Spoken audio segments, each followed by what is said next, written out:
جو کہتے ہیں کہ ہم اللہ پر اور روز آخر پر ایمان رکھتے ہیں، حالانکہ وہ ایمان نہیں رکھتے۔ یہ اپنے خیال میں اللہ کو اور مومنوں کو دھوکہ دیتے ہیں، مگر حقیقت میں اپنے سوا کسی کو دھوکہ نہیں دیتے اور اس سے بے خبر ہیں۔ ان کے دلوں میں کفر کا مرض تھا، اللہ نے ان کا مرض اور زیادہ کر دیا، اور ان کے جھوٹ بولنے کے سبب ان کو دکھ دینے والا عذاب ہوگا۔ اور جب ان سے کہا جاتا ہے کہ زمین میں فساد نہ ڈالو تو کہتے ہیں کہ ہم تو اصلاح کرنے والے ہیں۔ دیکھو یہ بلا شبہ مفسد ہیں لیکن خبر نہیں رکھتے۔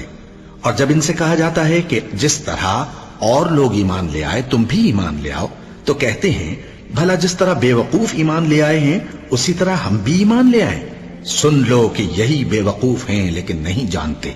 اور یہ لوگ جب مومنوں سے ملتے ہیں تو کہتے ہیں کہ ہم ایمان لے آئے ہیں، اور جب اپنے شیطانوں میں جاتے ہیں تو ان سے کہتے ہیں کہ ہم تمہارے ساتھ ہیں، اور مسلمانوں سے تو ہم